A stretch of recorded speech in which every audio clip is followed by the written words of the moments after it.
ನಮಸ್ಕಾರ ಸ್ನೇಹಿತರೆ, ನಾನು ಪ್ರವೀಣ್ ಮಾತಾಡ್ತಾ ಇದ್ದೀನಿ, ಗಣಿತ ಮತ್ತು ವಿಜ್ಞಾನ ಸಂವಾಹಕ. ಇವತ್ತು ನಾವು ವಿಜ್ಞಾನ ಮತ್ತು ತಂತ್ರಜ್ಞಾನದ ಮತ್ತೊಂದು ಹೆಜ್ಜೆಯನ್ನ ಇಡ್ತಾ ಇದ್ದೀವಿ. ಬನ್ನಿ, ಈ ಒಂದು ವಿಜ್ಞಾನ ಮತ್ತು ತಂತ್ರಜ್ಞಾನದ ಈ ಸರಣಿಯ ಈ ಒಂದು ವಿಡಿಯೋದಲ್ಲಿ ಏನೇನೆಲ್ಲ ಇದೆ ಅಂತ ನೋಡೋಣ. ವಿಜ್ಞಾನ ಮತ್ತು ತಂತ್ರಜ್ಞಾನ ಅಥವಾ ಸೈನ್ಸ್ ಅಂಡ್ ಟೆಕ್ನಾಲಜಿ, ಈ ಒಂದು ಸರಣಿಯಲ್ಲಿ ನಾವು ಇದುವರೆಗೂ ಅನೇಕ ವಿಡಿಯೋಗಳನ್ನ ಮಾಡಿದ್ವಿ. ಎಲ್ಲವನ್ನು ನೀವು ನೋಡಿದ್ದೀರಾ.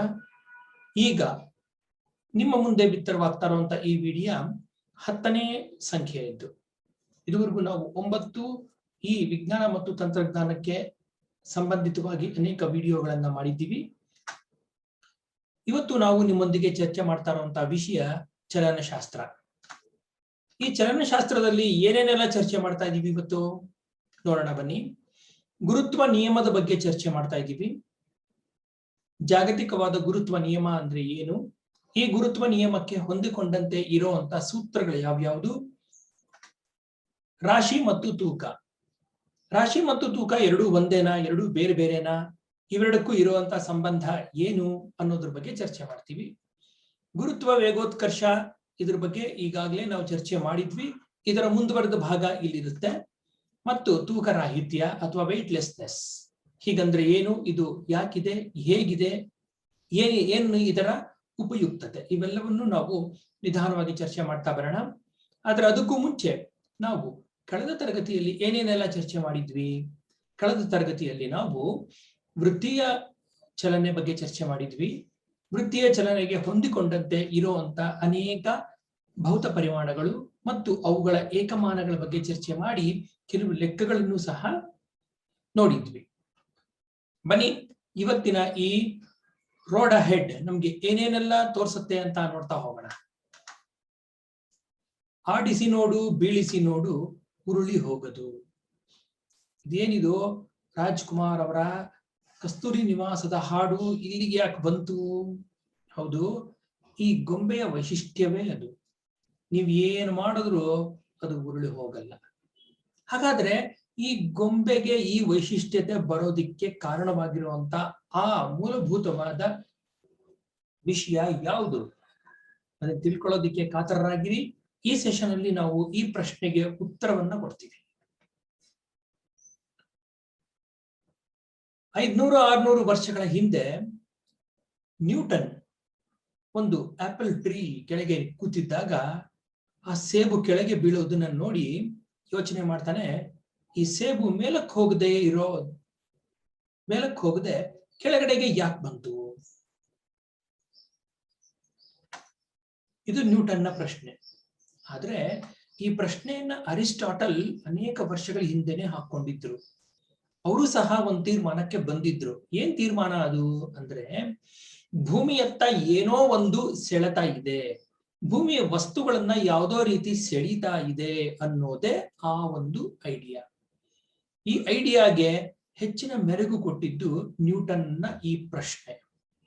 ಈ ಪ್ರಶ್ನೆಗೆ ಉತ್ತರ ಹುಡುಕ್ತಾ ನ್ಯೂಟನ್ ಒಂದು ತೀರ್ಮಾನಕ್ಕೆ ಬರ್ತಾರೆ. ಅದು ಗುರುತ್ವ ನಿಯಮ. ಈ ನಿಯಮ ಏನ್ ಹೇಳತ್ತೆ ಅಂತಂದ್ರೆ, ವಿಶ್ವದಲ್ಲಿರುವ ಎಲ್ಲಾ ಕಾಯಗಳು ಒಂದನ್ನೊಂದು ಆಕರ್ಷಿಸುತ್ತವೆ. ಯಾವುದೇ ಎರಡು ಕಾಯಗಳ ನಡುವಿನ ಆಕರ್ಷಣ ಬಲ. ನಮ್ಗೆ ತುಂಬಾ ಮುಖ್ಯವಾಗಿರುವಂತ ಈ ವರ್ಡ್ ಇಲ್ಲಿ ನಾವು ಹೈಲೈಟ್ ಮಾಡಿದೀವಿ ಫ್ರೆಂಡ್ಸ್, ನೋಡ್ಕೊಳ್ಳಿ. ಗುರುತ್ವ ನಿಯಮ ಇಲ್ಲಿ ಆಕರ್ಷಿಸುತ್ತದೆ ಅಂತ ಇದೆ. ಗುರುತ್ವಾಕರ್ಷಣೆ, ಗುರುತ್ವ ಅನ್ನೋದು ಆಕರ್ಷಣೀಯವಾದ ಬಲ. ಅಂದ್ರೆ gravity is an attractive force. ಹಾಗಾದ್ರೆ ಈ ಗುರುತ್ವ ನಿಯಮ ಏನ್ ಹೇಳುತ್ತೆ, ಇದನ್ನ ನಾವು ವಿಶ್ವವ್ಯಾಪಿ ಗುರುತ್ವ ನಿಯಮ ಅಂತಾನು ಕರಿತೀವಿ. ಯಾಕೆ ಇದನ್ನ ವಿಶ್ವವ್ಯಾಪಿ ಅಂತ ಕರಿತೀವಿ?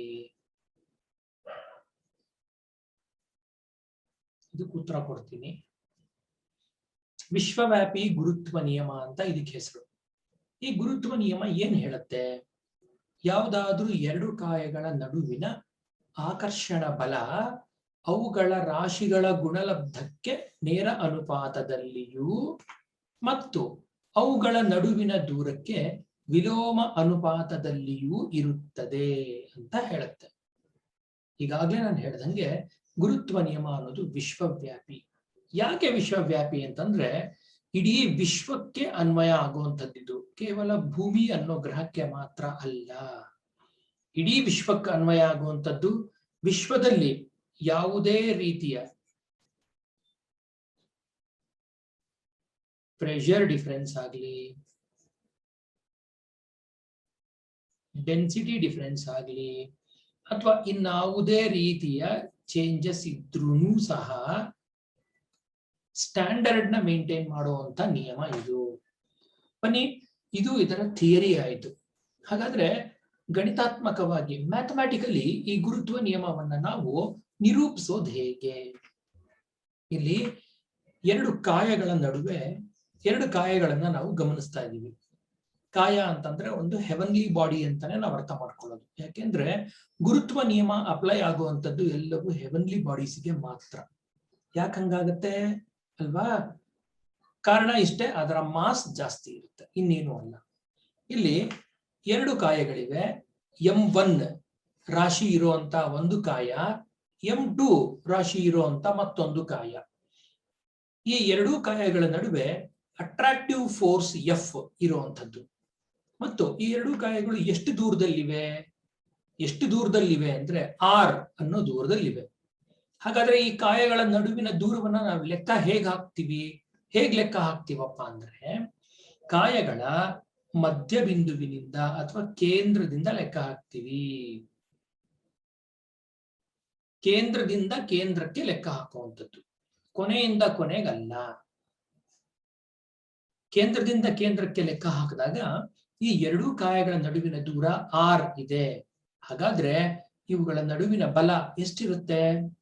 ಈಗಾಗ್ಲೇ ಹೇಳ್ದಂಗೆ ಎರಡೂ ಕಾಯಗಳ ನಡುವಿನ ರಾಶಿಗಳ ಗುಣಲಬ್ಧ ಅಂದ್ರೆ F ಅನ್ನೋದೇನಾಗಿದೆ? ನೇರ ಅನುಪಾತ. ಯಾವುದಕ್ಕೆ? M1 ಮತ್ತು M2ಗಳ ಗುಣಲಬ್ಧಕ್ಕೆ ನೇರ ಅನುಪಾತದಲ್ಲಿಯೂ ಮತ್ತು ಅವುಗಳ ನಡುವಿನ ದೂರಕ್ಕೆ ವಿಲೋಮ ಅನುಪಾತದಲ್ಲಿಯೂ ಇರುತ್ತದೆ ಅಂತ ಹೇಳಿದ್ದೆ. F ವಿಲೋಮ ಅನುಪಾತ 1/r². ಇವೆರಡನ್ನ ನಾವು ಕ್ಲಬ್ ಮಾಡಿದ್ದೇ ಆದ್ರೆ ನಮ್ಗೆ ಏನ್ ಸಿಗತ್ತೆ? ಇಲ್ಲಿರೋ ಸೂತ್ರ ಸಿಗುತ್ತೆ. F = G M1 M2/r² ಅನ್ನೋ ಒಂದು ಸೂತ್ರ ಸಿಗುತ್ತೆ. ಹಾಗಾದ್ರೆ ಇಲ್ಲಿ ನೇರ ಅನುಪಾತದಿಂದ ಈಕ್ವಲ್ಸ್ಗೆ ಹೇಗ್ ಬಂದ್ಬಿಟ್ವಪ್ಪ ನಾವು? ನೇರ ಅನುಪಾತ ಅಥವಾ ವಿಲೋಮ ಅನುಪಾತದಿಂದ ಈಕ್ವಲ್ಸ್ ಬರ್ಬೇಕಾದ್ರೆ ಭೌತಶಾಸ್ತ್ರದಲ್ಲಿ ಒಂದು ನಿಯಮ ಇದೆ. ಏನದು? ಅಲ್ಲಿ ಒಂದು ಸ್ಥಿರಾಂಕವನ್ನ ನಿಗದಿಪಡಿಸಬೇಕು. ಈ ಸ್ಥಿರಾಂಕ ಯಾವ್ದಪ್ಪ ಅಂದ್ರೆ ಇಲ್ಲಿದೆ, ಇದು ಗುರುತ್ವ ಸ್ಥಿರಾಂಕ, ಗ್ರಾವಿಟೇಷನಲ್ ಕಾನ್ಸ್ಟೆಂಟ್. ಇದನ್ನ ನಾವು ಗ್ರಾವಿಟೇಷನಲ್ ಕಾನ್ಸ್ಟೆಂಟ್ ಅಂತ ಕರಿತೀವಿ. ಇದರ ಬೆಲೆ ಇಲ್ಲಿದೆ G. ಇದನ್ನ ಕ್ಯಾಪಿಟಲ್ G ಅಂತಾನೆ ಬರಿಬೇಕು. G = 6.667 × 10⁻11 newton metre square per kg². ಇದು ವಿಶ್ವವ್ಯಾಪಿ ಗುರುತ್ವ ನಿಯಮ. ಇದರ ಗಣಿತ ರೂಪ ಈಗ ನಾವು ಚರ್ಚೆ ಮಾಡಿದ್ದು. ಹಾಗಾದ್ರೆ ಈ ಗುರುತ್ವ ನಿಯಮ ಭೂಮಿ ಮತ್ತು ಚಂದ್ರನ ನಡುವೆ ಇದೆಯಾ? ಖಂಡಿತವಾಗ್ಲೂ ಭೂಮಿ ಮತ್ತು ಚಂದ್ರನ ನಡುವೆ ಈ ಗುರುತ್ವ ನಿಯಮ ಕೆಲಸ ಮಾಡುತ್ತೆ. ಭೂಮಿಯಿಂದ ಚಂದ್ರನ ಮೇಲೂ ಸಹ ಈ ಗುರುತ್ವದ ಪರಿಣಾಮಗಳಾಗತ್ತೆ.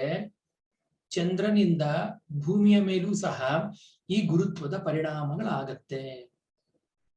ಈ ಗುರುತ್ವದ ಪರಿಣಾಮದಿಂದಲೇ ಚಂದ್ರ ಯಾವಾಗಾದ್ರೂ ಭೂಮಿಯ ಅತ್ಯಂತ ಹತ್ತಿರಕ್ಕೆ ಬಂದಾಗ, ಭೂಮಿ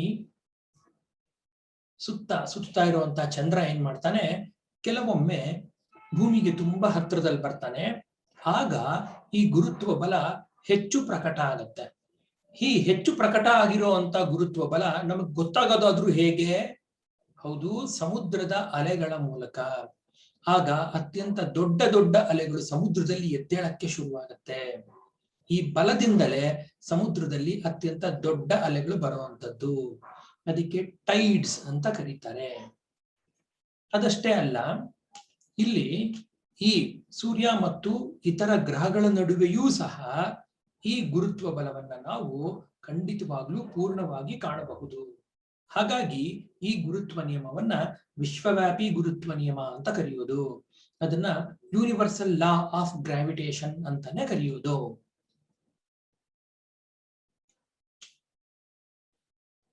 ಇಲ್ಲಿ ಒಂದು ಪ್ರಶ್ನೆಯನ್ನ ತಗೊಳ್ಳೋಣ. ಗುರುತ್ವ ಸ್ಥಿರಾಂಕ ಜಿ ಯ ಬೆಲೆ. ಸಾಮಾನ್ಯವಾಗಿ ಏನ್ ಮಾಡ್ತಾರೆ, ಜಿ ಬೆಲೆನ ಸ್ಮಾಲ್ ಜಿಗೆ ಹೋಲಿಕೆ ಮಾಡ್ತಾ, ನೋಡಿ ಇಲ್ಲಿರುವಂತದ್ದು ಜಿ ಮತ್ತು ಇದು ಜಿ, ಇವೆರಡೂ ಸಹ ಬೇರೆ ಬೇರೆ. ಇದು ಗುರುತ್ವ ಸ್ಥಿರಾಂಕ ಆದ್ರೆ ಇದು ಗುರುತ್ವಾಕರ್ಷಣ ವೇಗೋತ್ಕರ್ಷ. ಇವೆರಡೂ ಬೇರೆ ಬೇರೆ ಆಗಿರೋದನ್ನ ನಾವು ಮೊದಲು ಗಮನಿಸಬೇಕಾಗತ್ತೆ ಫ್ರೆಂಡ್ಸ್. ಇಲ್ಲಿ ಜಿ ಬೆಲೆಯನ್ನ ನಾವು ಬರಿಬೇಕಾಗಿದೆ. ಇಲ್ಲಿ ಜಿ ಬೆಲೆ 6.67 ಅನ್ನೋದು ಈಗಾಗಲೇ ಮನದಟ್ಟಾಗಿದೆ. ಆದ್ರೆ ಈ ಮೂರರಲ್ಲಿ ಯಾವುದು ಉತ್ತರ ಸರಿ? ಹಾಗಾಗಿ ಫ್ರೆಂಡ್ಸ್, ಒಂದು ಚೆನ್ನಾಗಿ ಅರ್ಥ ಮಾಡ್ಕೊಳ್ಳಿ, ಭೌತಶಾಸ್ತ್ರದಲ್ಲಿ ಕೇವಲ ಸಂಖ್ಯೆ ಒಂದೇ ಮುಖ್ಯ ಅಲ್ಲ, ಸಂಖ್ಯೆ ಜೊತೆಗಿರೋ ಅಂತ ಯೂನಿಟ್ಗಳು ತುಂಬಾ ಮುಖ್ಯ. ನೀವು ಸಂಖ್ಯೆ ಜೊತೆಗೆ ಯೂನಿಟ್ ಅನ್ನೂ ಸಹ ಸೂಕ್ಷ್ಮವಾಗಿ ಗಮನಿಸಬೇಕು. ಇಲ್ಲಿ ಜಿ ಬೆಲೆ ಎಷ್ಟಾಗಿದೆ? 6.67 ಇಂಟು 10⁻⁻11. ಅದು ಕರೆಕ್ಟ್ ಆಗಿದೆ. ಆದ್ರೆ newton metre square per kg square, kg newton meter per second square ಅಥವಾ ಮೀಟರ್ ಪರ್ ಸೆಕೆಂಡ್ ಸ್ಕ್ವೇರ ಅನ್ನೋದು ನಮ್ಮ ಮುಂದೆ ಇರುವಂತ ದೊಡ್ಡ ಪ್ರಶ್ನೆ. ಇಲ್ಲಿ ಉತ್ತರ 6.67 into 10⁻11 newton metre square per KG square. ಈ ಯೂನಿಟ್ ಜಿಗೆ ಹೇಗ್ ಬಂದು ಕೂತ್ಕೋತು ಅಂತ ನೀವು ಪ್ರಶ್ನೆ ಮಾಡ್ಕೋತಾ ಇದ್ದೀರಾ ಅಲ್ವಾ? ಅದಕ್ಕೆ ಉತ್ತರ ಇಲ್ಲಿದೆ. ನಾವು ಏನ್ ಬರೆದ್ವಿ? F is equal to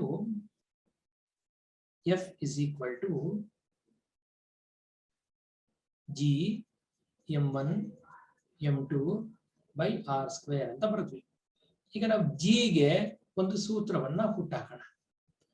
G ಏನಾಗುತ್ತೆ? G is equal to F R square. ನೋಡಿ, F into R square by m1 m2 ಆಯ್ತು. ಈಗ ನಿಧಾನವಾಗಿ ಎಫ್ ಅಳೆಯೋದು ಯಾವುದರಲ್ಲಿ? ನ್ಯೂಟನ್ಗಳಲ್ಲಿ. ಆರ್ ಸ್ಕ್ವೇರ್ ಯಾವುದರಲ್ಲಿ? ಮೀಟರ್ ಸ್ಕ್ವೇರ್ಗಳಲ್ಲಿ. ಕೆಜಿ ಇಂಟು ಕೆಜಿ ಅಲ್ವಾ? ಒಟ್ಟಾರೆಯಾಗಿ ಏನಾಯ್ತಿದು? Newton metre square per KG square. Newton metre square per KG square. ಇದು ಉತ್ತರ. ಇದ್ರ ಹಿಂದೆ ಇರುವಂತಹ ರಹಸ್ಯ ಇಷ್ಟೇ, ಇನ್ನೇನು ಅಲ್ಲ. ಬನ್ನಿ ನಾವು ಇನ್ನೊಂದಷ್ಟು ವಿಚಾರಗಳನ್ನ ಮುಂದೆ ತಿಳ್ಕೊಳ್ಳೋಣ. ಈಗಾಗಲೇ ನಾನು ಚಲನೆಯಲ್ಲಿ ಮುಕ್ತ ಬೀಳುವಿಕೆ ಅಥವಾ ಫ್ರೀ ಫಾಲ್ ಬಗ್ಗೆ ಚರ್ಚೆ ಮಾಡಿದ್ದೆ. ಈ ಫ್ರೀ ಫಾಲ್ ಅಂದ್ರೆ ಏನು? ಒಂದು ಕೈಯಲ್ಲಿ ಹಿಡ್ಕೊಂಡಿರುವಂತಹ ಚೆಂಡು ಸುಮ್ಮನೆ ಯಾವುದೇ ತರಹದ ಬಲ ಮತ್ತು ಯಾವುದೇ ತರಹದ ಒತ್ತಡಕ್ಕೆ ಒಳಪಡಿಸದೆ ಭೂಮಿಗೆ ನೇರವಾಗಿ ಕೆಳಗಡೆ ಬಿಟ್ಬಿಡುವಂಥದ್ದು. ಆಗೇನಾಗುತ್ತೆ ಬದಲಾವಣೆ ಅಂದ್ರೆ, ಇಲ್ಲಿ ಬೀಳ್ತಾ ಇರುವಂತಹ ಚೆಂಡು G is equal to 9.8 meter per second square ವೇಗೋತ್ಕರ್ಷದಲ್ಲೇ ಕೆಳಗಡೆಗೆ ಬೀಳುವುದು. G is equal to 9.8 meter per second square ವೇಗೋತ್ಕರ್ಷದಲ್ಲಿ ಮಾತ್ರನೇ ಅದು ಕೆಳಗಡೆಗೆ ಬೀಳೋದು. ಹಾಗಾದ್ರೆ ಇದಕ್ಕೆ ಸಂಬಂಧಿಸಿದ ಅನೇಕ ಸೂತ್ರಗಳನ್ನ ನೋಡೋಣ. ಸಾಮಾನ್ಯವಾಗಿ ನೇರ ಚಲನೆಯಲ್ಲಿ V is equal to U plus A T ಅನ್ನೋದಾದ್ರೆ, ಮೇಲಿಂದ ಕೆಳಗೆ ಬೀಳ್ತಾ ಇರುವಂತಹ ವಸ್ತುಗಳಿಗೆ V is equal to U plus G T ಅಂತ ನಾವು ಗುರುತಿಸ್ತೀವಿ. ಇಲ್ಲಿ ನೀವು ಗಮನಿಸಬೇಕಾಗಿರೋದು, ಎ ಜಾಗದಲ್ಲಿ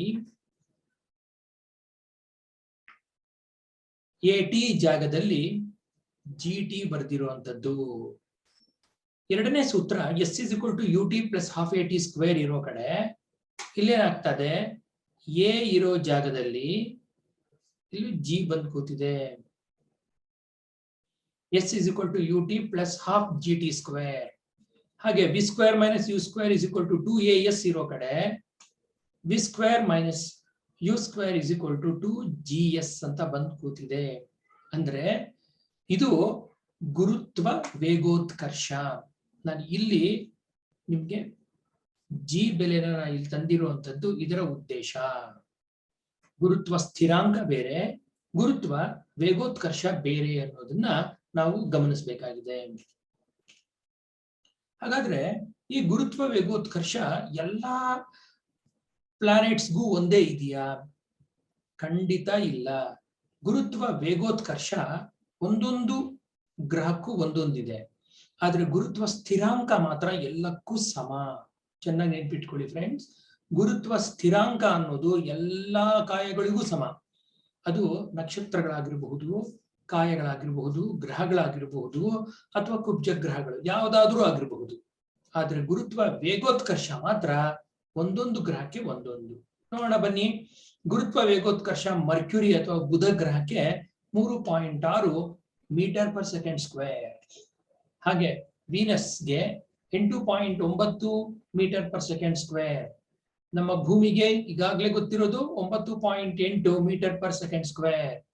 ಮಾರ್ಸ್ ಮಂಗಳಕ್ಕೆ 3.8 meter per second square. Jupiter ಗುರುಗ್ರಹಕ್ಕೆ 26 ಮೀಟರ್ ಪರ್ ಸೆಕೆಂಡ್ ಸ್ಕ್ವೇರ್.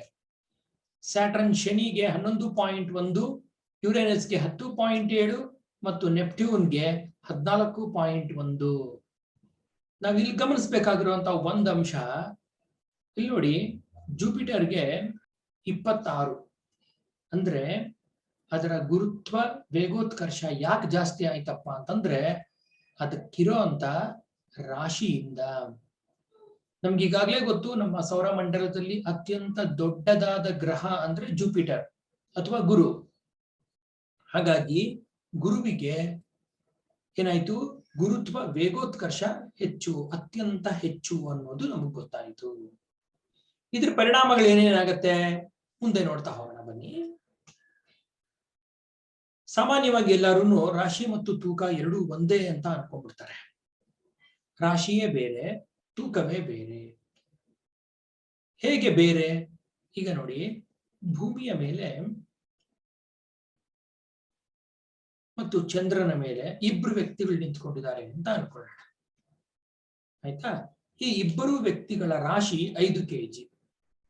ಈ 5 kgಗೆ ಎರಡೂ ಕಾಯಗಳು ವಿಭಿನ್ನವಾಗಿ ಪ್ರತಿಕ್ರಿಯಿಸುತ್ತವೆ. ಇವುಗಳ ಪ್ರತಿಕ್ರಿಯೆಗೆ ನಾವೇನಂತೀವಿ, ತೂಕ ಅಂತ ಕರಿತೀವಿ. ಅಂದ್ರೆ W ಅನ್ನೋದು, M ಅನ್ನೋದು ರಾಶಿ, W ಅನ್ನೋದು ತೂಕ, ವೆಯ್ಟ್. ರಾಶಿ ಅಂದ್ರೆ ಮಾಸ್. ಇವುಗಳ ನಡುವಿನ ಸಂಬಂಧ ಇಲ್ಲಿದೆ. ಭೂಮಿಯ ಮೇಲೆ ಈ 5 kgಯ ರಾಶಿಗೆ ಬರುವಂತ ಪ್ರತಿಕ್ರಿಯೆ 50 kg. ಯಾಕೆ ಅಂತಂದ್ರೆ W is equal to M into G. M ಅನ್ನೋದು 5 ಅಂತ ತಗೊಂಡ್ರೆ ಇಲ್ಲಿರೋ 5, G ಅನ್ನೋದನ್ನ 9.8ಕ್ಕೆ ತುಂಬಾ ಹತ್ತಿರವಾಗಿರೋದನ್ನ ತಗೊಂಡಾಗ ನಮ್ಗೆ ಸಿಗುವಂಥದ್ದು 50. ನೋಡಿ, ಭೂಮಿ ಮೇಲೆ ನಾವು 50 kg ತೂಗ್ತಾ ಇದ್ದೀವಿ ಅಂತಂದ್ರೆ ನಮ್ಮ ರಾಶಿ ಕೇವಲ 5 kg. ಆ 50 kg ತೂಗ್ತಾ ಇರೋದು ಭೂಮಿಯ ಪ್ರತಿಕ್ರಿಯೆ, the reaction towards the earth. ಹಾಗೇನೆ ಚಂದ್ರನ ಮೇಲೆ ಇದೇ 5 kg ರಾಶಿ ಎಷ್ಟು ತೂಗಬಹುದು? ಕೇವಲ 18 kg. ಹಾಗಾಗಿ ತುಂಬಾ ದಪ್ಪ ಇರೋರು ಯಾರು ಸಣ್ಣ ಆಗ್ಬೇಕು ಅಂತಂದ್ರೆ ಅವ್ರಿಗೆ ನಾವು ಹೇಳುವಂತ ಅತ್ಯಂತ ಸುಲಭದ ದಾರಿ, ನೀವು ಚಂದ್ರನ ಮೇಲೆ ಹೋಗಿ, ಅಲ್ವಾ? ಏನಂತೀರ? W is equal to mg ಅನ್ನೋ ಸೂತ್ರನ ಜ್ಞಾಪಕ ಇಟ್ಕೊಳ್ಳಿ ಫ್ರೆಂಡ್ಸ್. ಇದು ನಮ್ಮ ಈ ಸ್ಲೈಡ್ ನ ಅತ್ಯಂತ ಪವರ್ಫುಲ್ ಆಗಿರುವಂತ ಸೂತ್ರ. ಸಾಮಾನ್ಯವಾಗಿ ಏನ್ ಮಾಡ್ತಾರೆ, ವೆಯ್ಟ್ ನ ನ್ಯೂಟನ್ಗಳಲ್ಲೂ ಅಳಿತಾರೆ. ಮತ್ತು ಇದ್ರ ಜೊತೆಗೆ ಇನ್ನೂ ಒಂದಷ್ಟು ಬೇರೆ ಬೇರೆ ವಿಚಾರಗಳನ್ನ ನಾವು ತಿಳ್ಕೊಳ್ಳೋಣ ರಾಶಿ ಮತ್ತು ತೂಕಕ್ಕೆ. ಹಾಗಾದ್ರೆ ಇವಾಗ ನೀವು ಯೋಚನೆ ಮಾಡ್ಬೋದು, ಗುರುಗ್ರಹದ ಮೇಲೆ ನಮ್ಮ ತೂಕ ಎಷ್ಟಿರಬಹುದು ಯೋಚನೆ ಮಾಡಿ. ಹಾಗೇನೆ ಯಾವ ಯಾವ ಗ್ರಹದ ಮೇಲೆ ನಾವು ಎಷ್ಟೆಷ್ಟು ತೂಗುತ್ತೀವಿ ಅನ್ನೋ ಒಂದು ಚಾರ್ಟ್ ಸಹ ನಿಮಗೆ ಸಿಗುತ್ತೆ. ಮತ್ತು ಇಂಟರ್ನೆಟ್ ಅಲ್ಲಿ ಅನೇಕ ವೆಬ್ಸೈಟ್ಗಳಲ್ಲಿ ನಿಮಗೆ ಇದ್ರ ಬಗ್ಗೆ ಐಡಿಯಾ ಸಿಗುತ್ತೆ. ಅದಲ್ಲದೆ ಬೆಂಗಳೂರಿನಲ್ಲಿರುವಂತಹ ಪ್ಲಾನೆಟೇರಿಯಂನಲ್ಲಿ ಇದ್ರ ಬಗ್ಗೆ ಹೆಚ್ಚಿನ ಮಾಹಿತಿಯನ್ನ ಕೊಡ್ತಾರೆ. ನಿಮಗೆ ಪ್ರಿಂಟೆಡ್ ಕಾಪಿ ಸಹ ಅವ್ರು ಕೊಡ್ತಾರೆ. ಮಾಸ್ ಅನ್ನೋದು ದಿ ಅಮೌಂಟ್ ಆಫ್ ಮ್ಯಾಟರ್ ಅಷ್ಟೇ, ಆದ್ರೆ ವೆಯ್ಟ್ ಅನ್ನೋದು ಇಟ್ಸ್ ಎ ರಿಯಾಕ್ಷನ್. ಅದು ನಮಗೆ ತುಂಬಾ ಮುಖ್ಯವಾಗಿರುವಂತದ್ದು. ಬನ್ನಿ ಇನ್ನೊಂದಷ್ಟು ಹೊಸ ವಿಚಾರಗಳೇನಾದ್ರೂ ಈ ರಾಶಿ ಮತ್ತು ತೂಕದ ಬಗ್ಗೆ ತಿಳ್ಕೊಳ್ಳೋಣ. ರಾಶಿ, ಮಾಸ್, ತೂಕ, ವೆಯ್ಟ್ ಇವುಗಳ ನಡುವೆ ಇರುವಂತ ಒಂದು ರಾಶಿ ಅಂತಂದ್ರೆ ದ್ರವ್ಯದ ಪ್ರಮಾಣ, ದಿ ಅಮೌಂಟ್ ಆಫ್ ಮ್ಯಾಟರ್. ಒಳಗಡೆ ಏನ್ ಮ್ಯಾಟರ್ ಇದೆ ಅದನ್ನ ಮಾತ್ರ ನಾವು ರಾಶಿ ಅಂತ ಕರೆಯೋದು. ಇದು ಯಾವತ್ತೂ ಬದಲಾಗಲ್ಲ, ಎಲ್ಲೂ ಬದಲಾಗಕ್ಕೆ ಸಾಧ್ಯವೇ ಇಲ್ಲ. ಮತ್ತು ಇದರ ಏಕಮಾನ ಕೆಜಿ. ಇದನ್ನ ನಾವು ಕೆಜಿಗಳಲ್ಲಿ ಅಳಿತೀವಿ. ಹಾಗೆಯೇ ತೂಕ ಅಂದ್ರೆ ಏನು? ತೂಕ ಅನ್ನೋದು ಗುರುತ್ವ ಅವಲಂಬಿತ. ಈಗಾಗಲೇ ನಾನು ನಿಮ್ಗೆ ಹೇಳಿದೆ, ತೂಕ W ಇಸ್ ಈಕ್ವಲ್ ಟು, ಇದನ್ನು ನಾವು ಮತ್ತೊಮ್ಮೆ ಜ್ಞಾಪಿಸ್ಕೊಳ್ಳೋಣ, W is equal to M into G. ಹಾಗೆ ಇದು ಶೂನ್ಯವಾಗಬಹುದು. ಏನು ತೂಕ 0 ಆಗಕ್ಕೆ ಸಾಧ್ಯನಾ? ಖಂಡಿತ 0 ಆಗಕ್ಕೆ ಸಾಧ್ಯ. ಅದ್ರ ಬಗ್ಗೆ ನಾನು ಹೆಚ್ಚಿನ ಇನ್ಫಾರ್ಮೇಶನ್ ನಿಮ್ಗೆ ಮುಂದೆ ಕೊಡ್ತಾ ಹೋಗ್ತೀನಿ. ಹಾಗೆ ಇದರ ಏಕಮಾನ ನ್ಯೂಟನ್. ಸಾಮಾನ್ಯವಾಗಿ ವೆಯ್ಟ್ ನ ನಾವು ನ್ಯೂಟನ್ಗಳಲ್ಲಿ ಸಹ ಎಕ್ಸ್ಪ್ರೆಸ್ ಮಾಡ್ತೀವಿ. ಇದು ರಾಶಿ ಮತ್ತೆ ತೂಕ ಇವೆರಡರ ನಡುವೆ ಇರುವಂತ ಒಂದಷ್ಟು ವ್ಯತ್ಯಾಸಗಳು. ಹಾಗಾಗಿ ನಾವು ಮಾತಾಡುವಾಗ ನಮ್ಮ ತೂಕ ಎಷ್ಟಿದೆ ಅಂತ ಮಾತಾಡಬೇಕೇ ಹೊರತು ನಮ್ಮ ರಾಶಿ ಬಗ್ಗೆ ನಾವು ಭೂಮಿ ಮೇಲೆ ಮಾತನಾಡೋ ಹಾಗಿಲ್ಲ. ಹಾಗಾದ್ರೆ ಈ ತೂಕ ಭೂಮಿಯ ಎಲ್ಲಾ ವಲಯದಲ್ಲೂ ಸಮನಾಗಿ ಹಂಚಿಕೆ ಆಗಿದೆಯಾ? ಖಂಡಿತ ಇಲ್ಲ. ಕಾರಣ ಇಷ್ಟೇ, ನಾವೀಗಾಗಲೇ ಗಮನಿಸಿರೋ ಹಾಗೆ ನಮ್ಮ ಭೂಮಿ ಧ್ರುವ ಪ್ರದೇಶಗಳಲ್ಲಿ ಹೇಗಿದೆ? ಚಪ್ಪಟೆಯಾಗಿದೆ. ಮತ್ತು ಸಮಭಾಜಕ ವೃತ್ತದ ಕಡೆಗೆ ಇದು ಬಲ್ಜ್ ಆಗಿದೆ. ಅಂದ್ರೆ ಏನರ್ಥ? ಕೇಂದ್ರದಿಂದ ನಾವು ಸಮಭಾಜಕದ ಕಡೆಗೆ ಒಂದು ಲೈನು ಮತ್ತು ಧ್ರುವ ಪೋಲ್ಸ್ ಕಡೆಗೆ ಒಂದು ಲೈನ್ ಎಳೆದು ಇದಕ್ಕೆ ನಾವು ಈ ರೀತಿಯಾಗಿ OA ಮತ್ತು OB ಅಂತ ಹೆಸರು ಕೊಟ್ಟಿದ್ದಾದ್ರೆ ಇದರಲ್ಲಿ ಯಾವ್ದು ದೊಡ್ಡದಾಗಿರುತ್ತೆ ಫ್ರೆಂಡ್ಸ್? ಚೆನ್ನಾಗಿ ಅರ್ಥ ಮಾಡ್ಕೊಳ್ಳಿ. OA ಅನ್ನೋದು OB ಗಿಂತ ದೊಡ್ಡದು. ಅಂದ್ರೆ ಸಮಭಾಜಕ ವೃತ್ತ, ಕೇಂದ್ರದಿಂದ ಸಮಭಾಜಕ ವೃತ್ತವು ಧ್ರುವಕ್ಕಿಂತ ದೂರದಲ್ಲಿದೆ. ಹಾಗಾಗಿ ಏನಾಯ್ತು, ನಾವು ಸಮಭಾಜಕ ವೃತ್ತದ ಕಡೆಯಿಂದ ಧ್ರುವದ ಕಡೆಗೆ ಹೋಗ್ತಾ ಇದ್ದ ಹಾಗೆ ನಮ್ಮ ತೂಕ ಹೆಚ್ಚುತ್ತದೆ. ಅಂದ್ರೆ ವೆರಿ ಸಿಂಪಲ್. ಇದರಲ್ಲಿ ಇನ್ನೂ ಒಂದು ಕಾಂಪ್ಲೆಕ್ಸಿಟಿ ಏನಪ್ಪಾ ಇದೆ ಅಂದ್ರೆ,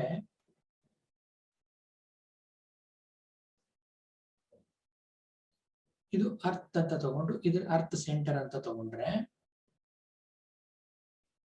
ಇದು ಅರ್ಥನ ರೇಡಿಯಸ್ R. ನಾನೇನ್ ಮಾಡ್ತೀನಿ, ಇಲ್ಲಿ ಒಂದು ಪಾಯಿಂಟ್ ನ ಗಮನಿಸ್ತೀನಿ H1 ಅಂತ. ಹಾಗೆ ಇಲ್ಲಿ ಒಂದು ಪಾಯಿಂಟ್ ತಗೋತೀನಿ H2 ಅಂತ.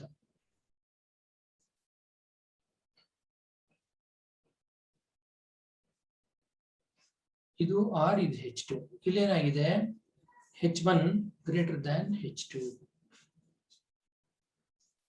ಹೆಚ್ಚು ಎತ್ತರ ಜಾಸ್ತಿ ಆಗ್ತಾ ಇದ್ದ ಹಾಗೇನೆ G ಬೆಲೆ ಕಡಿಮೆ ಆಗುತ್ತೆ. ಇಲ್ಲಿ G1 ಮತ್ತೆ ಇದು G2. ಇಲ್ಲೇನಾಗಿದೆ?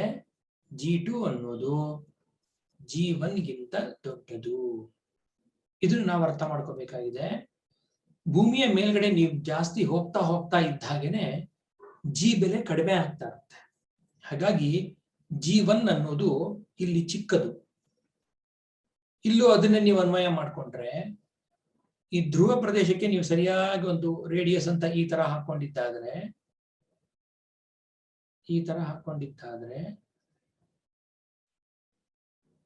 ಏನಾಯ್ತು ಇಲ್ಲಿ ಸಮಭಾಜಕ ವೃತ್ತ ಭೂಮಿಯ ಮೇಲ್ಮೈ ಬಂದಂಗಾಯಿತು ಅಲ್ವಾ. ಹಾಗಾಗಿ ಸಮಭಾಜಕ ವೃತ್ತದಲ್ಲಿ ಜಿ ಬೆಲೆ ಅಂದ್ರೆ ಗುರುತ್ವ ವೇಗೋತ್ಕರ್ಷದ ಬೆಲೆ ಕಡಿಮೆ ಇರುತ್ತೆ, ಧ್ರುವದಲ್ಲಿ ಜಾಸ್ತಿ ಇರುತ್ತೆ. ಇಷ್ಟೇ ಇದರ ಐಡಿಯಾ. ಇದನ್ನ ನಾವು ನೆನ್ಪಿಟ್ಕೋಬೇಕು. ಸಮಭಾಜಕ ವೃತ್ತದಲ್ಲಿ ಜಿ ಬೆಲೆ ಕಡಿಮೆ, ಧ್ರುವ ಪ್ರದೇಶದಲ್ಲಿ ಜಿ ಬೆಲೆ ಹೆಚ್ಚು. ಹಾಗೆ ಈ ಜಿ ಅಂದ್ರೆ ಗುರುತ್ವ ವೇಗೋತ್ಕರ್ಷ ಮತ್ತೊಂದು ಕಡೆ ಒಂದಷ್ಟು ತಮಾಷೆ ಮಾಡುತ್ತೆ. ಎಲ್ಲಿ ತಮಾಷೆ ಮಾಡುತ್ತೆ ಅಂದ್ರೆ ಎಲಿವೇಟರ್ ಅಥವಾ ಲಿಫ್ಟ್ಗಳಲ್ಲಿ. ಸಾಮಾನ್ಯವಾಗಿ ಲಿಫ್ಟ್ಗಳಲ್ಲಿ ಹೋಗಕ್ಕೆ ತುಂಬಾ ಜನ ಭಯ ಪಡ್ತಾರೆ. ಅದಕ್ಕೆ ಎರಡು ಕಾರಣ ಇರುತ್ತೆ. ಒಂದು, ಅದು ಕ್ಲೋಸ್ಡ್ ಎನ್ಕೌಂಟರ್ ಆಗಿರೋದ್ರಿಂದ ಲಿಫ್ಟ್ ಅಲ್ಲಿ ಹೋಗೋದಿಕ್ಕೆ ಜನಕ್ಕೆ ಭಯ ಆಗುತ್ತೆ.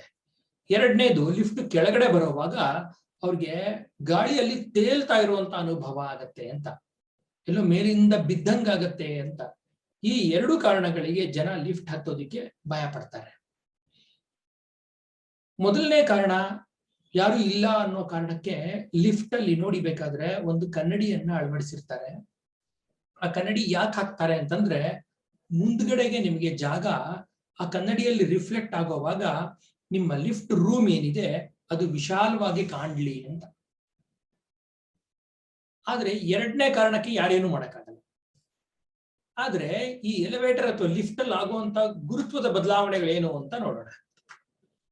ಎಲಿವೇಟರ್ ಅಥವಾ ಲಿಫ್ಟ್ ಮೇಲ್ಗಡೆಗೆ ಹೋಗುವಾಗ ಇದೇನಾಗತ್ತೆ, ನಿಮ್ಮ ತೂಕ ಇದ್ದಕ್ಕಿದ್ದಂಗೆ ಜಾಸ್ತಿ ಆಗ್ಬಿಡುತ್ತೆ. ನೀವು ಒಂದ್ ವೇಳೆ ಏನಾದ್ರೂ ಒಂದು ತಕಡಿ ತಗೊಂಡು ಒಂದು ಬ್ಯಾಲೆನ್ಸ್ ತಗೊಂಡು ಬ್ಯಾಲೆನ್ಸ್ ಮೇಲೆ ಎಲಿವೇಟರ್ ಅಲ್ಲಿ ನಿಂತಿದ್ದೀರಾ ಅಂತ ಅನ್ಕೊಳ್ಳಿ. ನೀವು ಮೇಲ್ಗಡೆಗೆ ಹೋಗುವಾಗ ನಿಮ್ಮ ತೂಕ ಏನಾಗತ್ತೆ, ಇದರ ಮೇಲೆ ಹೆಚ್ಚು ಬೀಳಕ್ಕೆ ಶುರುವಾಗತ್ತೆ. ಹಾಗಾಗಿ ನಿಮ್ಮ ತೂಕ ಇಲ್ಲಿ ಜಾಸ್ತಿ ಆಗುತ್ತೆ, ವೆಯ್ಟ್ ಜಾಸ್ತಿ ಆಗ್ತಾ ಹೋಗುತ್ತೆ. ಇದೇ ಕಾರಣ ಒಂದ್ ವೇಳೆ ನೀವೇನಾದ್ರೂ ಲಿಫ್ಟ್ ಇಂದ ಕೆಳಗೆ ಇಳಿತಾ ಇದ್ದೀರಾ ಅಂತ ಅನ್ಕೊಳ್ಳಿ. ಲಿಫ್ಟ್ ಇಂದ ಕೆಳಗಡೆ ಇಳಿಯೋವಾಗ ಏನಾಯ್ತು, ನಿಮ್ಮ ತೂಕದ ರಿಯಾಕ್ಷನ್ ಮೇಲ್ಗಡೆಗೆ ಇರೋದ್ರಿಂದ ನೀವು ಭೂಮಿಯ ಕೊಡೆಗೆ ಕೊಡುವಂತ ರಿಯಾಕ್ಷನ್ ಕಡಿಮೆ, ಭೂಮಿ ಕೊಡೋ ರಿಯಾಕ್ಷನ್ ಕಡಿಮೆ. ಹಾಗಾಗಿ ನಿಮ್ಮ ವೆಯ್ಟ್ ಇಲ್ಲಿ ಕಡಿಮೆ ಆಗ್ತಾ ಹೋಗುತ್ತೆ. ಇಲ್ಲಿ ನೋಡಿ, ತೂಕ ಜಾಸ್ತಿ ಆಗಿದ್ದಕ್ಕೆ ಇವನ್ ಮುಖ ಹೇಗಿದೆ, ತೂಕ ಕಡಿಮೆ ಆಗಿದ್ದಕ್ಕೆ ಇವನ್ ಮುಖ ಹೇಗಿದೆ ಅಲ್ವಾ. ಎಲಿವೇಟರ್ ನಲ್ಲೂ ನಾವು ಈ ಗುರುತ್ವದ ಒಂದು ಸಣ್ಣ ಪ್ರಯೋಗ ಮಾಡಬಹುದು. ಅದನ್ನ ದೊಡ್ಡವರದೊಂದಿಗೆ ದಯಮಾಡಿ ಯಾರಾದ್ರೂ ಸರಿ ತಿಳ್ಕೊಂಡಿರುವಂತವ್ರು ದೊಡ್ಡವರೊಂದಿಗೆ ಮಕ್ಕಳಾಗಿ ಯಾರಾದ್ರೂ ಸರಿ ಪ್ರಯತ್ನ ಮಾಡಬಹುದು. ಗುರುತ್ವ ವೇಗೋತ್ಕರ್ಷ ನಾವು ಈಗಾಗಲೇ ತಿಳ್ಕೊಂಡ ಹಾಗೆ 9.8 ಮೀಟರ್ ಪರ್ ಸೆಕೆಂಡ್ ಸ್ಕ್ವೇರ್ ಇರೋದು ಎಲ್ರಿಗೂ ಗೊತ್ತು. ಒಂದು ಪಾಯಿಂಟ್ ಹೇಳಿದ್ವಿ ನಾವು, ಏನು, ಮಾಸ್ 0 ಆಗಲ್ಲ, ಆದ್ರೆ ವೆಯ್ಟ್ 0 ಆಗಬಹುದು ಅಂತ. ವೆಯ್ಟ್ 0 ಆಗ್ಬೇಕು ಅಂತಂದ್ರೆ ಏನಾಗ್ಬೇಕಲ್ಲಿ, ಆಕ್ಸಲರೇಷನ್ ಡ್ಯೂ ಟು ಗ್ರಾವಿಟಿ ಅಥವಾ ಗುರುತ್ವ ವೇಗೋತ್ಕರ್ಷ 0 ಆಗ್ಬೇಕು. ಯಾಕೆ? W = mg ಅನ್ನೋ ಸೂತ್ರ ಮತ್ತೆ ಹೇಳ್ತೀನಿ. ಇಲ್ಲಿ 5 ಇಂಟು ಇದು 0 ಆದ್ರೆ ಮಾತ್ರನೇ ಇಡೀ ವೆಯ್ಟ್ 0 ಆಗೋದು ಅಲ್ವಾ. ಈಗ ಗುರುತ್ವ ವೇಗೋತ್ಕರ್ಷ 0 ಆಗಿದೆ ಅಂತ ಅನ್ಕೊಳ್ಳೋಣ. ಆದ್ರೆ ಪರಿಣಾಮಗಳೇನು? ಗುರುತ್ವ ವೇಗೋತ್ಕರ್ಷ 0 ಆಗಕ್ ಸಾಧ್ಯನಾ? ನಾವ್ ಯಾವುದೇ ಪ್ಲಾನೆಟ್ಸ್ ನ ತಗೊಂಡ್ರು ಅದಕ್ಕೆ ಒಂದ್ ಸ್ವಲ್ಪ ಎಷ್ಟೇ ಆದ್ರೂ ಗುರುತ್ವ ವೇಗೋತ್ಕರ್ಷ ಇದ್ದೇ ಇದೆ ಅನ್ನೋದು ನೋಡಿದೀವಿ. ಹಾಗಾದ್ರೆ ಗುರುತ್ವ ವೇಗೋತ್ಕರ್ಷ 0 ಎಲ್ಲಾಗತ್ತೆ? Where exactly the acceleration due to gravity becomes 0 and what are the consequences of this? ಇದನ್ನ ನಾವು ಅರ್ಥ ಮಾಡ್ಕೋಬೇಕು.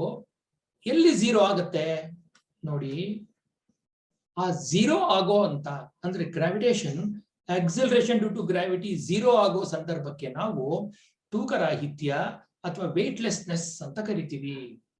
ಈ ವೇಟ್ಲೆಸ್ನೆಸ್ ನ ಯಾರು ಫೀಲ್ ಮಾಡ್ತಾರಪ್ಪ ಅಂತಂದ್ರೆ ಸ್ಪೇಸ್ ಶಿಪ್ ನಲ್ಲಿ ಇರುವಂತವ್ರು. ಸ್ಪೇಸ್ ಶಿಪ್ ಎಲ್ಲಿರುತ್ತೆ? ಸ್ಪೇಸ್ ನಲ್ಲಿ ಇರುತ್ತೆ ಅಲ್ವಾ. ಸ್ಪೇಸ್ಗೆ ಯಾವುದೇ ತರಹದ ಪ್ಲಾನೆಟ್ಸ್ ಎನ್ಕೌಂಟರ್ ಆಗ್ತಿರಲ್ಲ. ಆ ಕಾರಣವಾಗಿ ಸ್ಪೇಸ್ ಶಿಪ್ ನಲ್ಲಿ ಇರೋರು ಈ ತೂಕರಾಹಿತ್ಯವನ್ನ ಅನುಭವಿಸ್ತಾರೆ. ಇದು ತೂಕರಾಹಿತ್ಯ ಅಥವಾ ವೇಟ್ಲೆಸ್ನೆಸ್ ಹಿಂದೆ ಇರೋ ಅಂತ ಒಂದು ರಹಸ್ಯ. ಹಾಗಾದ್ರೆ ಏನಿದು ವೇಟ್ಲೆಸ್ನೆಸ್? ಒಂದು ಡೆಫಿನೇಷನ್ ಪ್ರಕಾರ weightlessness is the complete or near complete absence of the sensation of weight. ತೂಕದ ಒಂದು ಅನುಭವ, ಅದು ಕಂಪ್ಲೀಟ್ 0 ಆಗೋದು ಅಥವಾ 0ಗೆ ಹತ್ತಿರವಾಗುವಂಥದ್ದು. ಇದನ್ನ ನಾವು 0G ಅಂತ ಕರಿತೀವಿ. ಅಂದ್ರೆ ಝೀರೋ ಗ್ರಾವಿಟಿ, ಕ್ಯಾಪಿಟಲ್ G ಅಂತ ಕೊಟ್ಟಿದ್ದಾರೆ ಇಲ್ಲಿ, 0G ಅಂತ ಕರಿತೀವಿ. Although the more correct term 0G force. ಎಲ್ಲಾಗತ್ತೆ ಇದು? ಯಾವುದೇ ತರಹದ ಸಂಪರ್ಕ ಬಲಗಳು ಇಲ್ಲದೆ ಇದ್ದಾಗ, ಕಾಂಟ್ಯಾಕ್ಟ್ ಫೋರ್ಸಸ್ ಅಂತ ಇಲ್ಲಿದೆ. ನಿಮ್ಮ ಮೇಲೆ ಯಾವುದೇ ಸಂಪರ್ಕ ಬಲಗಳು ಕೆಲಸ ಮಾಡದೇ ಇದ್ದಾಗ ಈ ಒಂದು ಸಂದರ್ಭ ಬರುತ್ತೆ. ಆದ್ರೆ 0G ಬದಲು ಇತ್ತೀಚೆಗೆ ಮೈಕ್ರೋ G ಅನ್ನೋ ಪದವನ್ನು ಬಳಸ್ತಾ ಇದ್ದಾರೆ. Micro G. ಈ ಮೈಕ್ರೋ G ಅನ್ನೋದು ಅಷ್ಟೇ ಜಿಗೆ ಅತ್ಯಂತ 0ಗೆ ಹತ್ತಿರವಾಗಿರುವಂತ ಬೆಲೆ. 0 ಅಲ್ಲ, 0ಗೆ ಹತ್ತಿರವಾಗಿರುವಂತ ಬೆಲೆಯನ್ನ ಕೊಟ್ಟಾಗ ಇಲ್ಲಿ ನಮ್ಗೆ ವೇಟೇ ಇರಲ್ಲ, ನಾವು ತೇಲಾಡೋ ಹಾಗೆ ಆಗುತ್ತೆ. ಆಕಾಶದಲ್ಲಿ ತೇಲಾಡೋದು ಅಂದ್ರೆ ಇದೇ ಇರ್ಬೇಕು. ಇದು ಎಲ್ಲಿ ನಮ್ಗೆ ಅನುಭವಕ್ಕೆ ಬರುತ್ತೆ? ಒಂದು ಅಂತರಿಕ್ಷ ಅಥವಾ ಸ್ಪೇಸ್ ನಲ್ಲಿ ಮತ್ತೊಂದು ಜಾಗ ಇದೆ, ಇನ್ನೊಂದು ಜಾಗ ಎಲ್ಲಿ ಅನುಭವಕ್ಕೆ ಬರುತ್ತೆ ಅಂತಂದ್ರೆ ಭೂಕೇಂದ್ರದಲ್ಲಿ. ಇದು ಹೇಗಾಗುತ್ತೆ ಬನ್ನಿ ಅದರ ಬಗ್ಗೆ ವಿವರಣೆ ಕೊಡ್ತೀನಿ. ಈಗಾಗಲೇ ನಾನು ನಿಮ್ಗೆ ಹಿಂದಿನ ಸ್ಲೈಡ್ ನಲ್ಲಿ ಹೇಳಿದ ಹಾಗೆ ಇದು ನಮ್ಮ ಭೂಮಿ, ಇದು ಭೂಕೇಂದ್ರ.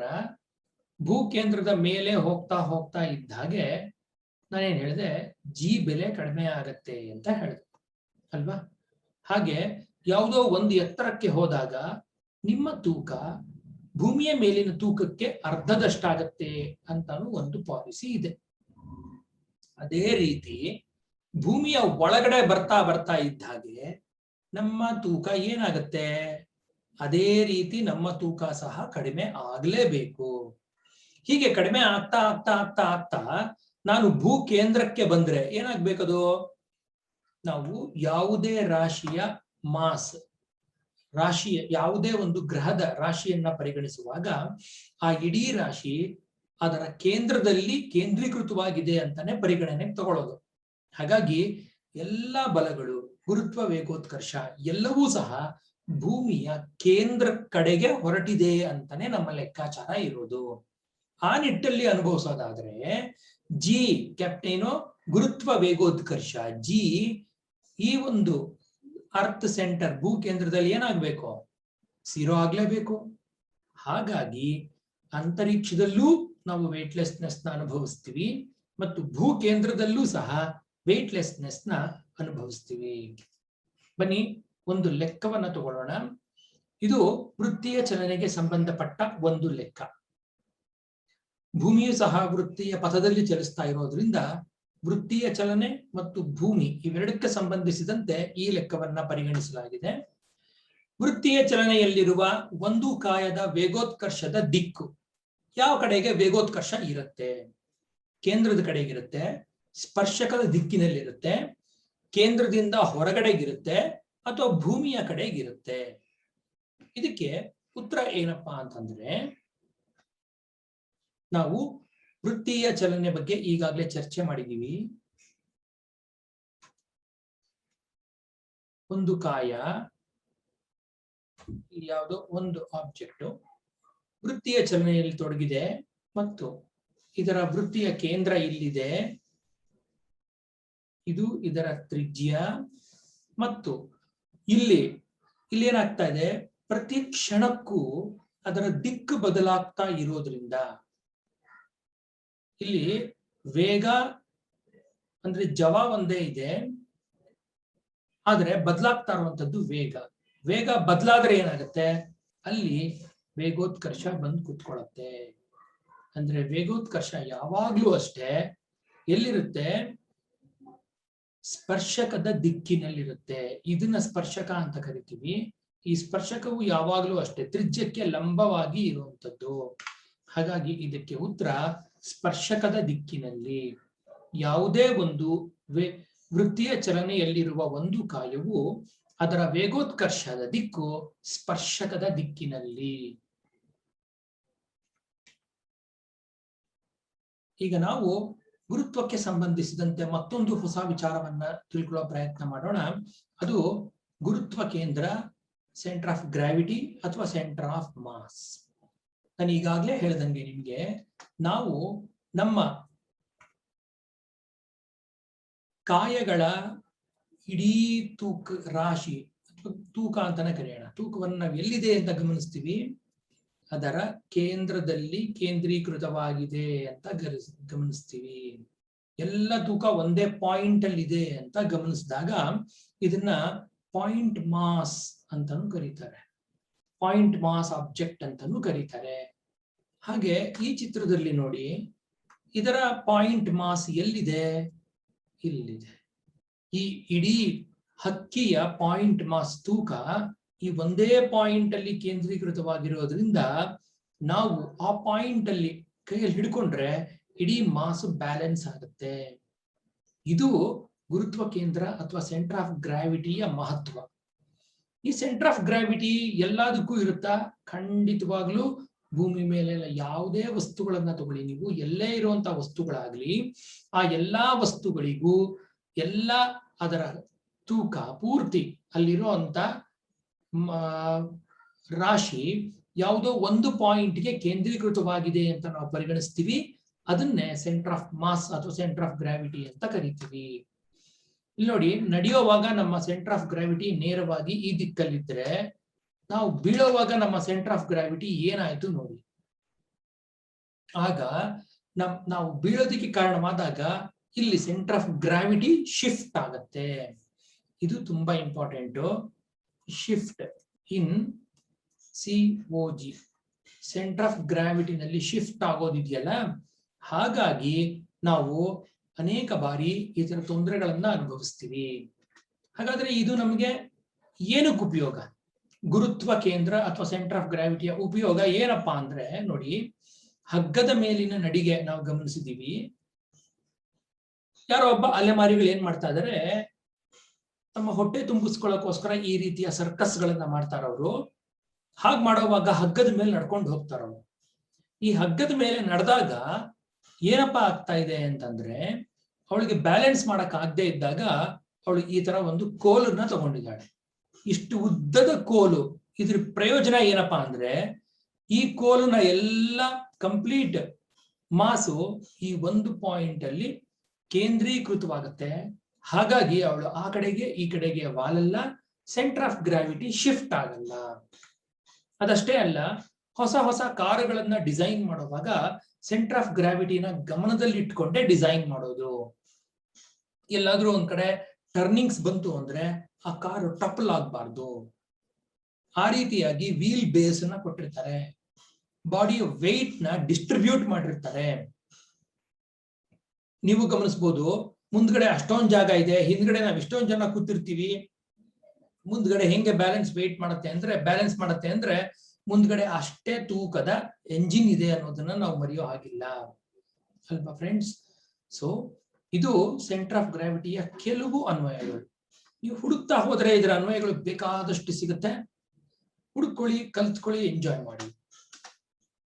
ಜೊತೆಗೆ ಇವತ್ತಿನ ರೋಲಿ ಪೋಲಿ ಟಾಯ್ಸ್, ಆಡಿಸಿ ನೋಡು, ಬೀಳಿಸಿ ನೋಡು, ಉರುಳಿ ಹೋಗೋದು ಅಂತ ನಾನು ಮುಂಚೆನೆ ಹೇಳಿದೆ ನಿಮಗೆ. ಅದರಲ್ಲಿ ಅಡಕವಾಗಿರುವಂತ ಥಿಯರಿ ಇಷ್ಟೇ. ಇಲ್ಲಿ ಯಾವುದೇ ಕಾರಣಕ್ಕೂ ಸೆಂಟರ್ ಆಫ್ ಗ್ರಾವಿಟಿ ಶಿಫ್ಟ್ ಆಗಲ್ಲ. ಸೆಂಟರ್ ಆಫ್ ಗ್ರಾವಿಟಿ ಶಿಫ್ಟ್ ಆಯ್ತು ಅಂದ್ರೆ ಆ ಟಾಯ್ ಬಿದ್ದು ಹೋಗುತ್ತೆ. ಅಂದ್ರೆ ವೇಟ್ ಏನಾಯ್ತು, ಆ ಪಾಯಿಂಟ್ ಕಾನ್ಸಂಟ್ರೇಟ್ ಆಯ್ತು ಅಂತ. ಆದ್ರಿಂದ ಇಲ್ಲಿರುವಂತ ಇಂಥ ವಸ್ತುಗಳಿಗೆ ಏನ್ ಮಾಡ್ತಾರೆ, ಇದನ್ನ ಬ್ರಾಡ್ ಬೇಸ್ ಮಾಡ್ತಾರೆ. ಇಲ್ಲಿ ವೆಯ್ಟ್ ಜಾಸ್ತಿ ತುಂಬುತ್ತಾರೆ. ನೀವು ನೋಡಿರ್ಬೋದು, ಇಲ್ಲಿ ವೆಯ್ಟ್ ಜಾಸ್ತಿ ತುಂಬೋದ್ರಿಂದ ಆಗೋಂತ ಅನುಕೂಲಗಳು ಏನಪ್ಪಾ ಅಂತಂದ್ರೆ, ಸೆಂಟರ್ ಆಫ್ ಗ್ರಾವಿಟಿ ಈ ಪಾಯಿಂಟ್ ಇಂದ ಬಿಟ್ಟು ಎಲ್ಲೂ ಹೋಗಲ್ಲ. ಹಾಗಾಗಿ ಎಷ್ಟೇ ಆಡಿಸಿದ್ರು, ಎಷ್ಟು ಬೀಳ್ಸಿದ್ರು ಈ ಗೊಂಬೆ ಉರುಳಿ ಹೋಗಲ್ಲ. ಇದ್ರ ಹಿಂದೆ ಇರುವಂತದ್ದು ಇದು ಭೌತಶಾಸ್ತ್ರದ ತತ್ವ. ಬನ್ನಿ ಒಂದು ಲೆಕ್ಕ ಮಾಡ್ಕೊಂಡು ಹೋಗೋಣ. 200 ಗ್ರಾಂ ತೂಕವಿರುವ ಒಂದು ಚೆಂಡನ್ನು 1.2 ಮೀಟರ್ ದಾರಕ್ಕೆ ಸುತ್ತಿ ತಿರುಗಿಸಿದಾಗ ಅದು 3 ಮೀಟರ್ ಪರ್ ಸೆಕೆಂಡ್ ವೇಗದಲ್ಲಿ ವೃತ್ತೀಯ ಪಥದಲ್ಲಿ ಚಲಿಸಿದರೆ ಅದರ ಮೇಲಿನ ಬಲ. ಇಲ್ಲಿ ನಾವೇನ್ ಕಂಡುಹಿಡಿಬೇಕಾಗಿದೆ? ಬಲ ಕಂಡುಹಿಡಿಬೇಕಾಗಿದೆ. ಎಫ್. ಎಫ್ ಅನ್ನೋದು ವೃತ್ತೀಯ ಚಲನೆಯಲ್ಲಿ ಹೇಗೆ ಡಿಪೆಂಡ್ ಆಗಿದೆ? mv²/r. ಇಲ್ಲಿ ಎಂ ಅಂದ್ರೆ ರಾಶಿ ಎಷ್ಟಿದೆ? 200 ಗ್ರಾಂ. ಒಂದು ಚೆಂಡು ಎಷ್ಟು? 1.2 ಮೀಟರ್. ಎಂ. ಓಕೆ. ಮೀಟರ್. ವೇಗ ಎಷ್ಟಿದೆ? 3 ಅಲ್ವಾ? 3 ಇರುವಂತದ್ದು ವೇಗ. ಮತ್ತು ಎಲ್ಲಿ ವೇಗದ ವೃತ್ತೀಯ ಪಥದಲ್ಲಿ ಚಲಿಸಿದರೆ, ಯಾವುದಾದರ ಪಥದಲ್ಲಿ ಚಲಿಸುವಾಗ ಅದರ ರೇಡಿಯಸ್ ಎಷ್ಟು? 1.2 ಮೀಟರ್. ಹೌದು ತಾನೆ? ಈಗ 200 ಗ್ರಾಂ ಅಂದ್ರೆ ಏನರ್ಥ? 200 × 10⁻³ kg ಅಂತ ಅರ್ಥ. ಇಲ್ಲಿ 3 ಅಂದ್ರೆ ಇದನ್ನು 3 ಸ್ಕ್ವೇರ್ ತಗೋಬೇಕು. 9 ಡಿವೈಡೆಡ್ ಬೈ 1.2. ಇದೆಲ್ಲ ಲೆಕ್ಕ ಮಾಡಿದ್ರೆ ನಮ್ಗೆ ಎಷ್ಟು ಸಿಗುತ್ತೆ? 200 ಅಂದ್ರೆ 0.2 × 9 ಡಿವೈಡೆಡ್ ಬೈ 1.2 ಅಥವಾ 1.8 ಡಿವೈಡೆಡ್ ಬೈ 1.2 ಎಷ್ಟಾಯ್ತು? 1.5 ನ್ಯೂಟನ್. ಹಾಗಾಗಿ ಇಲ್ಲಿನ ಉತ್ತರ 1.5 ನ್ಯೂಟನ್. ಫ್ರೆಂಡ್ಸ್, ಇದು ಅಷ್ಟೇ ವೃತ್ತೀಯ ಚಲನೆಗೆ ಸಂಬಂಧಿಸಿದಂತಹ ಒಂದು ಲೆಕ್ಕ ಆಗಿತ್ತು. ಈ ವೃತ್ತೀಯ ಚಲನೆಯಲ್ಲಿ 200 ಗ್ರಾಂ ತೂಕ ಕೊಟ್ಟಾಗ ಅದನ್ನ ನಾವು ಕೆಜಿಗೆ ಕನ್ವರ್ಟ್ ಮಾಡ್ಕೋಬೇಕು. ಹಾಗಾಗಿ ಉತ್ತರ 1.5 ನ್ಯೂಟನ್. ಇನ್ನೊಂದು ಪ್ರಶ್ನೆ ಇದೆ. ನಾವು ಬೆಟ್ಟ ಹತ್ತುವಾಗ ಮುಂದೆ ಬಾಗುತ್ತೇವೆ. ಇದಕ್ಕೆ ಕಾರಣ ಸುಸ್ತಾಗದಿರಲಿ ಎಂದು, ಕಾಲು ಜಾರಬಾರದೆಂದು, ಎತ್ತರ ಕಡಿಮೆ ಮಾಡಲೆಂದು, ಗುರುತ್ವ ಕೇಂದ್ರ ಬದಲಾಗದಿರಲಿ ಎಂದು. ನಾನೀಗಾಗಲೇ ಹೇಳಿದೆ, ವಸ್ತುಗಳು ಒಂದು ಓರಿಯೆಂಟೇಷನ್ ಇಂದ ಇನ್ನೊಂದು ಓರಿಯೆಂಟೇಷನ್ಗೆ ಬೀಳೋದಿಕ್ಕೆ ಕಾರಣವಾಗಿರುವಂತದ್ದು ಏನು? Shift in centre of gravity. ಇಲ್ಲೂ ಅಷ್ಟೇ, ನಾವು ಬೆಟ್ಟ ಹತ್ತುವಾಗ ಈ ತರ ನಾರ್ಮಲ್ ಆಗಿ ಹೆಂಗ್ ನಿಂತಿರ್ತೀವಿ? ನಾವು ಹೀಗ್ ನಿಂತಿರ್ತೀವಿ. ನಮ್ಮ ಸೆಂಟರ್ ಆಫ್ ಗ್ರಾವಿಟಿ ಈ ಕಡೆಗಿರುತ್ತೆ. ಅದೇ ಬೆಟ್ಟ ಹತ್ತುವಾಗ ಹೇಗಿರ್ತೀವಿ ನೋಡಿ, ಈ ತರ ನಿಂತಿರ್ತೀವಿ. ಈ ತರ ನಿಂತಿದ್ದಾಗ ಏನಾಗುತ್ತೆ? ಸೆಂಟರ್ ಆಫ್ ಗ್ರಾವಿಟಿ ಈ ಕಡೆಗೆ ಶಿಫ್ಟ್ ಆಗಿ ನಾವು ಹಿಂದೆ ಬೀಳುವಂತ ಸಂಭವನೀಯತೆ ಇರುತ್ತೆ. ಹಾಗಾಗಿ ಏನ್ ಮಾಡ್ತೀವಿ? ನಾವು ಸ್ವಲ್ಪ ಮುಂದಕ್ಕೆ ಬಾಗ್ತೀವಿ. ಸ್ವಲ್ಪ ಮುಂದೆ ಬಾಗದಾಗ ಏನಾಯ್ತು? ಮಾಸ್ ಸ್ವಲ್ಪ ಈ ಕಡೆಗೆ ಶಿಫ್ಟ್ ಆಯ್ತು. ಸೆಂಟರ್ ಆಫ್ ಗ್ರಾವಿಟಿ ಶಿಫ್ಟ್ ಆಗ್ಲಿಲ್ಲ. ಸೆಂಟರ್ ಆಫ್ ಗ್ರಾವಿಟಿ ಶಿಫ್ಟ್ ಆಗದೆ ಇರೋದಿಕ್ಕೆ ನಾವೇನ್ ಮಾಡ್ತೀವಿ? ಮುಂದೆ ಬಾಗುವಂಥದ್ದು. ಇದು ಇದ್ರ ಹಿಂದೆ ಇರುವಂತ ಸತ್ಯ. ಫ್ರೆಂಡ್ಸ್, ಇದುವರೆಗೂ ನಾವು ಏನೇನೆಲ್ಲ ಚರ್ಚೆ ಮಾಡಿದ್ವಿ ಒಮ್ಮೆ ನೋಡೋಣ. ಸಾರಾಂಶ: ಗುರುತ್ವ ನಿಯಮ, ವಿಶ್ವವ್ಯಾಪಿ ಗುರುತ್ವ ನಿಯಮವನ್ನ ನೋಡಿದ್ವಿ. ಈ ವಿಶ್ವವ್ಯಾಪಿ ಗುರುತ್ವ ನಿಯಮದ ಹಿಂದೆ ಅನೇಕರು ಕೆಲಸ ಮಾಡಿರುವಂಥದ್ದಿದೆ. ನ್ಯೂಟನ್, ಐನ್ಸ್ಟೈನ್ ಇವರೆಲ್ಲ ಕೆಲಸ ಮಾಡಿದ್ದಾರೆ. ಅವರು ಅವತ್ತು ಕೊಟ್ಟಂತಹ ನಿಯಮಗಳ ಫಲವೇ ಇವತ್ತು ನಾವು ಅನುಭವಿಸ್ತಾ ಇದ್ದೀವಿ. ಮತ್ತು ಅನೇಕ ಸಾಧನೆಗಳನ್ನ ಮತ್ತು ಅನೇಕ ಸಾಧನಗಳನ್ನ ಮಾಡ್ಕೊಳ್ಳೋದಿಕ್ಕೆ ನಮಗೆ ಇವತ್ತು ಅನುಕೂಲ ಆಗಿದೆ. ಮತ್ತು ರಾಶಿ ಮತ್ತು ತೂಕ, ಯಾವುದು ರಾಶಿ ಮತ್ತು ಯಾವುದು ತೂಕ, ಯಾವುದು ಬದಲಾಗತ್ತೆ, ಯಾವುದು ಬದಲಾಗಲ್ಲ, ಯಾವುದು 0 ಆಗ್ಬೋದು ಅನ್ನೋದ್ರ ಬಗ್ಗೆನೂ ನಾವು ಇವತ್ತು ಚರ್ಚೆ ಮಾಡಿದ್ದೀವಿ ಅಲ್ವಾ? ತೂಕರಾಹಿತ್ಯ ಅಥವಾ ವೇಟ್ಲೆಸ್ನೆಸ್. ಈ ವೇಟ್ಲೆಸ್ನೆಸ್ ನ ಅನುಭವಿಸೋರು ಯಾರು? ಯಾವ ಭಾಗದಲ್ಲಿ ವೇಟ್ಲೆಸ್ನೆಸ್ ಕೆಲ್ಸಕ್ಕೆ ಬರುತ್ತೆ? ಮತ್ತು ಇದಕ್ಕೆ ಅವ್ರು ಏನೇನೆಲ್ಲ ತಯಾರಿ ಮಾಡ್ಕೋತಾರೆ? ಯಾರೇ ಆಗ್ಲಿ ಸ್ಪೇಸ್ ಶಿಪ್ ಅಲ್ಲಿ ಹೋಗಕ್ಕೆ ಮುಂಚೆ ಅನೇಕ ವಿಧದ ತಯಾರಿಗಳನ್ನ ಮಾಡ್ಕೋತಾರೆ. ಅದಷ್ಟೇ ಅಲ್ದಿರ ತೂಕರಾಹಿತ್ಯವನ್ನ ನೀವು ಸಹ ಅನುಭವಿಸಬಹುದು. ಹೇಗೆ ಅನುಭವಿಸೋದು? Very simple. ಕೆಲವು ಮ್ಯೂಸಿಯಂಗಳಲ್ಲಿ, ಪರ್ಟಿಕ್ಯುಲರ್ ಆಗಿ ಪ್ಲಾನೆಟೇರಿಯಂಗಳಲ್ಲಿ, ಬೆಂಗಳೂರಿನ ನೆಹರು ಪ್ಲಾನೆಟೇರಿಯಂ ಅಲ್ಲಿ, ನಾನು ನೋಡಿದ್ದೀನಿ. ಅಲ್ಲಿ ಈ ತೂಕರಾಹಿತ್ಯದ ಒಂದು ರೂಮ್ ಇದೆ, ಝೀರೋ ಗ್ರಾವಿಟಿ ಏರಿಯಾ ಅಂತ. ನೀವು ಅಲ್ಲೋಗಿ ನಿಂತ್ಕೊಂಡ್ರೆ ನಿಮ್ಗೆ ಝೀರೋ ಗ್ರಾವಿಟಿ ಫೀಲ್ ಆಗೋ ಹಾಗೆ ಆಗುತ್ತೆ. ಇದ್ರ ಜೊತೆಗೆ ಒಂದು 4-5 ಪ್ರಶ್ನೆಗಳು MCQ ಪ್ರಶ್ನೆಗಳನ್ನ ತಗೊಂಡು ಅದಕ್ಕೆ ಉತ್ತರಗಳನ್ನ ಸಹ ನಾವು ಕೊಟ್ಟಿದ್ದೀವಿ ಮತ್ತು ನೋಡಿದ್ದೀವಿ. ಬನ್ನಿ ಫ್ರೆಂಡ್ಸ್, ಹಾಗಾದ್ರೆ ಮುಂದಿನ ವಿಡಿಯೋದಲ್ಲಿ ನಮಗೆ ಏನೇನೆಲ್ಲ ವಿಷಯಗಳು ಕಾದಿವೆ. ಮುಂದಿನ ವಿಡಿಯೋದಲ್ಲಿ ನಾವು ಈ ಗುರುತ್ವದ ಎಕ್ಸ್ಟೆನ್ಷನ್ಗೆ ತಗೊಂಡು ಹೋಗ್ತಾ ಇದೀವಿ. ರಾಕೆಟ್ ತಂತ್ರಜ್ಞಾನ, ಕೃತಕ ಉಪಗ್ರಹಗಳು, ಆರ್ಟಿಫಿಷಿಯಲ್ ಸ್ಯಾಟಲೈಟ್ಸ್ ಮತ್ತು ಅದಕ್ಕೆ ಸಂಬಂಧಿಸಿದಂತೆ ಕೆಲವು ಪ್ರಶ್ನೋತ್ತರಗಳನ್ನ ನಾವು ಮುಂದಿನ ವಿಡಿಯೋದಲ್ಲಿ ನೋಡಬಹುದು. ಹಾಗಾಗಿ ಫ್ರೆಂಡ್ಸ್, ಈ ಒಂದು ವಿಡಿಯೋ ವೀಕ್ಷಿಸಿದ್ದಕ್ಕಾಗಿ ನಿಮಗೆ ಅತ್ಯಂತ ಧನ್ಯಪೂರ್ವಕವಾದ ಥ್ಯಾಂಕ್ಸ್.